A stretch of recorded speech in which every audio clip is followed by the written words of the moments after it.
Hai sahabat Perdosi sekalian, jumpa lagi di Perdosi Podcast on Air, persembahan dari Perdosi Cabang Medan. Bersama saya, Putri Andini sebagai host pada podcast Perdosi episode kali ini. Kali ini kita akan membahas mengenai gangguan tidur. Seperti yang sudah kita ketahui, tidur itu merupakan hal yang sangat dibutuhkan oleh umat manusia. Jika terganggu sedikit saja, maka akan mengganggu sistem-sistem di dalam tubuh dan akibatnya akan berakibat fatal, mengganggu kualitas hidup seseorang. Kali ini narasumber kita bersama dengan Dr. L.A. Dwi Widiastuti, spesialis saraf konsultan, yang akan membahas mengenai gangguan tidur. Beliau adalah staf pada Departemen Neurologi Fakultas Kedokteran Universitas Sumatera Utara. Assalamualaikum dok, apa kabar dokter? Waalaikumsalam. Assalamualaikum warahmatullahi wabarakatuh. Buat yang lain yang pendengar ini. Sehat ya dok? Alhamdulillah. Iya. Pada podcast kali ini kita akan membahas mengenai gangguan tidur. Mungkin untuk gangguan tidur sendiri terlalu banyak, kita persempit dengan insomnia karena prevalensinya yang paling banyak dialami oleh masyarakat. Bisa dijelaskan sedikit dok mengenai insomnia sendiri, apa itu insomnia dan bagaimana terjadinya dok? Jadi ya mungkin kita paling banyak kalau orang ngeluh atau pasien ngeluh gitu, atau mungkin diri kita sendiri gitu ngeluh adalah sulit tidur ya. Nah, kalau kita ada keluhan apakah sulit jatuh tertidur ataupun sulit mempertahankan tidur, artinya tuh maksudnya selama tidur dia terbangun-bangun, jadi dia lebih sering terbangun gitu, terbangun dan sulit tidur lagi, ataupun sudah tidur tapi jumlah jamnya kurang, atau berarti jadi pada saat bangun juga, atau bisa bangun tidur tapi merasa tidak tidur. Ada orang yang jadi sudah tidur, dia udah tidur sekian jam tapi dia merasa bangun tuh masih belum segar. Jadi itu udah mulai jatuh ke ciri-ciri insomnia. Tapi mungkin yang sering tanpa orang tahu ya, misalnya yang mereka rasa itu ada cuma susah tidur aja, misalnya dia berusaha tidur jam 10 baru bisa tidur jam 12 atau jam 1 gitu. Tapi kalau orang mungkin nggak tahu kalau dia pun tidur bisa jam 10 tapi ternyata jam 12 kebangun, jam 2 kebangun, jam 3 kebangun, ya kan? Itu juga sudah gejala ke insomnia juga. Jadi dia sulit mempertahankan tidurnya. Sebelum lebih lanjut, mungkin bisa dijelaskan dok, kebutuhan tidur seseorang itu berapa jam sih dok dalam sehari dok? Untuk usia, kalau kita bicara usia dewasa, itu 7 sampai 8 jam sehari. Kalau bisa lebih, tapi kalau kita kebutuhan tidur itu kan mulai dari kita bayi, kemudian balita, anak-anak, remaja itu sampai dewasa, itu semakin berkurang, dan di usia tua juga akan lebih sedikit. Jadi misalnya waktu bayi ya bisa berapa belas jam gitu tidur, kan dalam sehari lebih banyak tidurnya daripada bangun gitu kan. Kemudian kalau misalnya usia anak-anak tuh yang bagusnya mereka tidur di range 9 sampai 11 jam. Usia anak sekolah. Nanti kalau udah dewasa kita jatuhnya ke kebutuhan 7 sampai 8 jam. Jadi kalau sudah tidur kurang dari 6 jam itu sudah jatuh ke kurang tidur, insomnia. Sudah kurang tidur. Tapi kalau nanti di usia tua dia akan lebih sedikit lagi, lebih memendek tidurnya. Jam mulai tidurnya lebih mundur, bangunnya lebih cepat.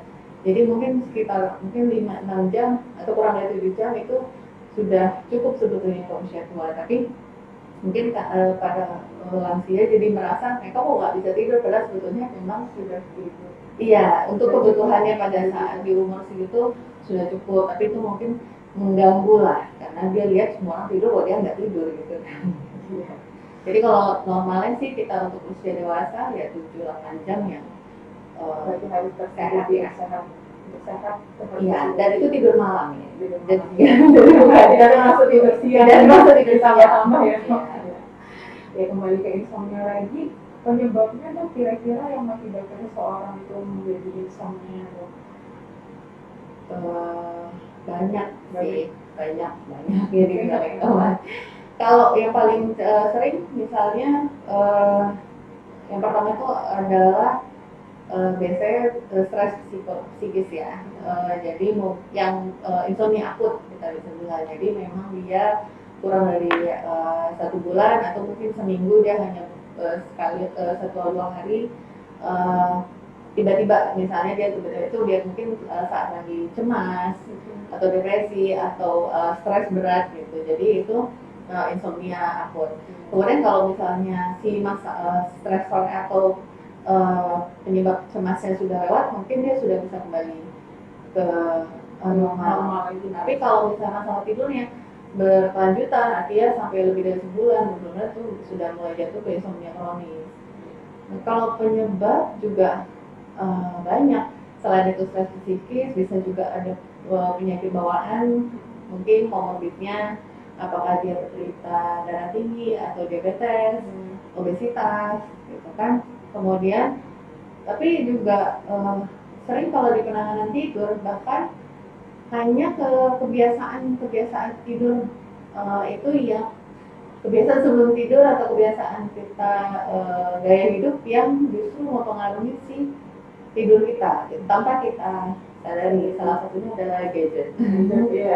Kalau untuk usia remaja dan dewasa muda itu elektronik atau gadget itu udah sangat berpengaruh untuk saat ini. Maksudnya kami sering bikin penelitian ataupun bahas, jadi kayak kecanduan sosmed ataupun pemakaian gadget, paparan terhadap cahaya layar itu juga bisa mempengaruhi tidur. Selanjutnya, setelah kita tahu nih ada keluhan susah tidur, sebaiknya apa yang dilakukan oleh masyarakat itu? Pemeriksaan yang perlu dilakukan kalau dia merasa dia ada masalah tidur. Jadi tadi bagus sih ya dari pembukaannya bahwa tidur itu memang penting dan dia memang bagian dari tubuh kita. Sama kita butuh makan, minum, bernafas, tidur, dan seperti kita buang air kecil dan buang air besar, itu kebutuhan biologis kita. Jadi memang fungsi badan kita memang membutuhkan tidur, mau kita akui atau enggak. Jadi kapan dia butuh pemeriksaan kalau memang dia itu sudah gangguan tidur itu mempengaruhi kegiatan dia sehari-hari. Jadi kalau misalnya kayak tadi saya bilang mungkin kan insomnia akut karena dia stres besok mau ujian atau besok mau wawancara dia nggak bisa tidur atau dia mau ujian 2 minggu lagi, ya selama 2 minggu itu dia tidurnya kayak terganggu atau mimpi buruk terus gitu kan, itu wajar gitu kan.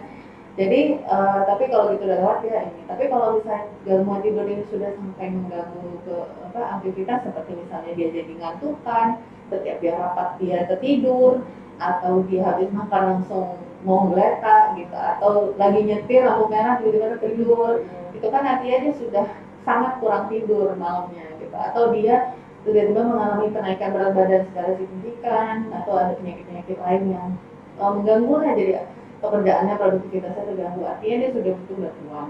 Jadi memang kita bisa lakukan pemeriksaan. Pertama mengisi kuesioner dulu untuk lihat kualitas tidurnya gimana, kemudian baru bisa kita putuskan apakah ini perlu pemeriksaan lebih lanjut. Bisa penunjang ya, macam-macam sih, bisa kayak kalau perlu pemeriksaan yang lain, misalnya mungkin ini mungkin ada penyakit dasarnya, atau kalau di kita lebih kalau mau fokus apakah ada dia sleep apnea, ada sumbat nafasnya, kita bisa lakukan polisonografi gitu ya. Itu sih step-stepnya. Untuk penata laksana akhir sendiri bisa dijelaskan bagian secara farmakologi dan farmakologi untuk penerapan dari insomnia.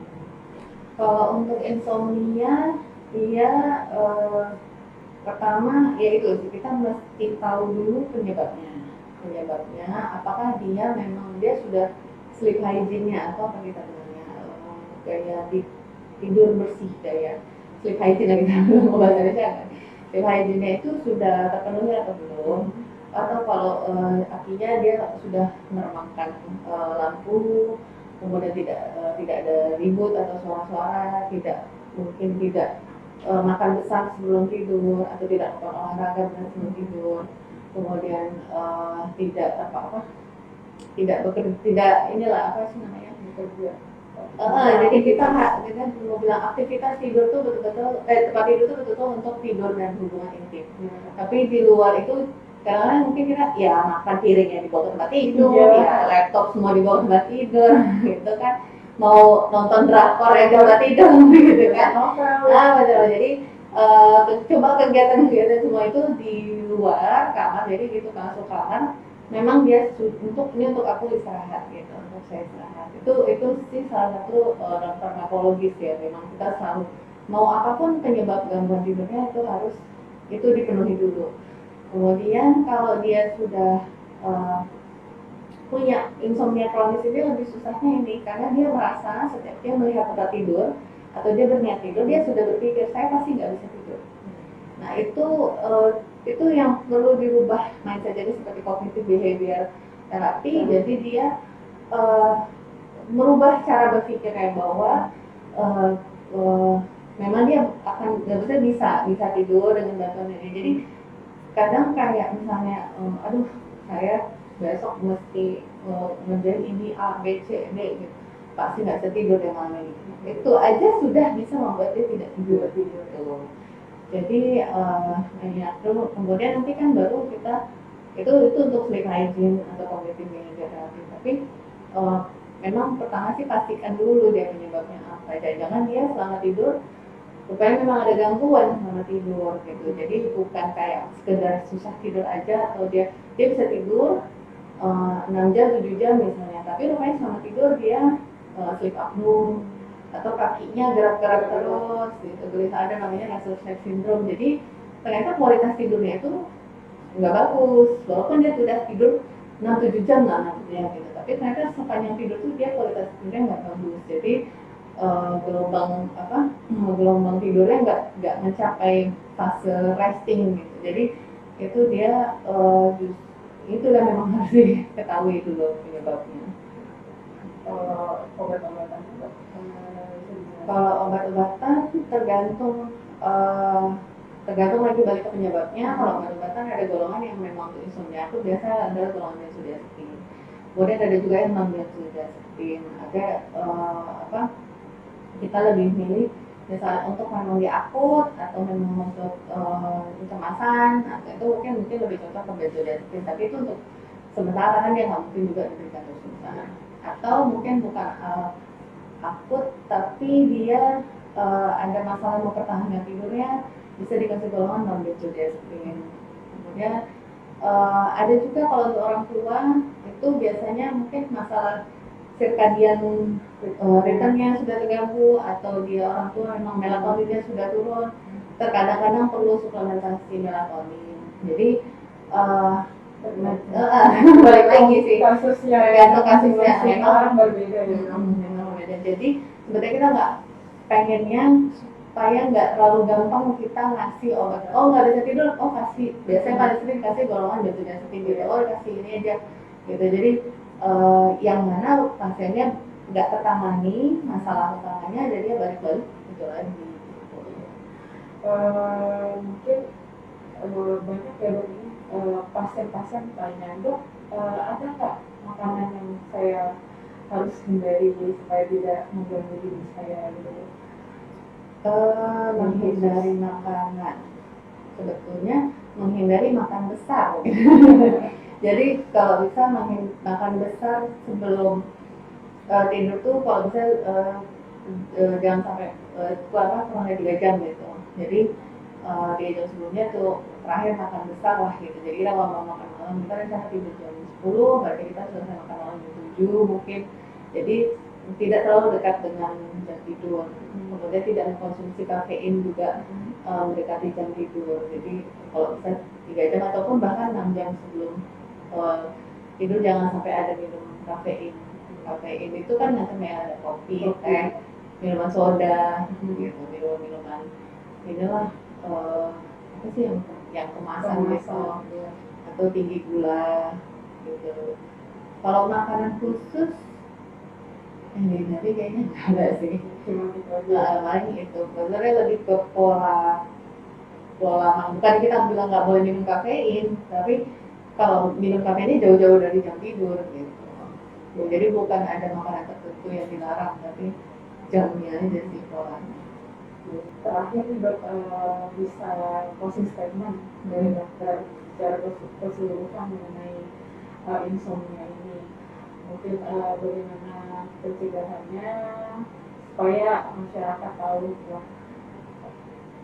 bagaimana mencegah supaya saya nggak jatuh jadi insomnia. Oke, sebetulnya kalau saya lebih concernnya ini masalah gangguan tidur ini kalau dulu mungkin lebih sering di usia tua ya, datang dengan keluhan susah tidur. Tapi sepertinya sebetulnya keluhan susah tidur atau kurang tidur itu sudah dialami dari dewasa muda bahkan sampai remaja. Jadi masalahnya di remaja pun sudah kurang tidur. Mungkin awalnya pengen ya kebiasaan tidur sehat itu memang ditanamkan dari sejak usia dini ya, kalau bisa punya kebiasaan tidur sehat dengan jam yang teratur di jam tidur, karena kalau misalnya dia kurang tidur tuh akan juga mempengaruhi ke perkembangan selanjutnya gitu. Jadi dan jangan lupa menerapkan sleep hygiene. Sleep hygiene itu ada namanya 7 langkah, aku belum ngintip ya. Boleh dong. Jadi boleh ya. Ada namanya 7 steps to for insomnia. Itu 7 steps for insomnia. Jadi jangan lama-lama di tempat tidur. Kemudian kalau bisa sebelum kita tidur 1 jam sebelumnya jangan di tempat, jangan kamar. Jadi kita rencana tidur jam 10 nih, dari jam 9 ini tapi khusus untuk orang yang susah tidur ya. Kalau orang yang nggak ada masalah tidur ini nggak masalah. Jadi kalau jangan dekat-dekat kamar tidur deh ke jam 9 gitu. Jadi kemudian kalau memang udah ngantuk baru bisa tidur, baru ke tempat tidur. Kemudian kalau misal udah 20 menit atau 30 menit belum bisa tidur, udah kerjain aja yang lain, jangan dilama-lamain. Kemudian pakai walaupun misalnya tidurnya masih misalnya mungkin nggak sesuai, mau pengen jam 10 baru jam 12, tetap bangun di jam yang sama. Pastikan kita, jadi memang disiplin, kita mendisiplinkan badan kita, jadi tetap dia bangun di jam yang sama. Kemudian memang itu tadi tempat tidur hanya untuk beristirahat, untuk tidur dan hubungan intim. Kemudian yang tidur siang itu 7 steps for insomnia, itu pakai tips-tipsnya. Iya. Jadi itu yang harus dilakukan dulu. Iya. Mungkin yang orang sehat juga harus melakukan itu supaya nggak jatuh. Iya, mungkin. Tapi ada orang yang memang dia nggak punya masalah tidur, jadi sebetulnya ya saya nggak perlu itu juga saya tidur gitu ya. Ya udah, jadi tapi ini untuk khusus untuk orang yang memang punya masalah insomnia. Jadi terima kasih Dokter Budi Astuti untuk ilmunya hari ini. Semoga apa yang dokter sampaikan bisa menjadi ilmu dan manfaat bagi sahabat-sahabat podcast Perdosi sekalian. Amin. Sama-sama, makasih udah diundang.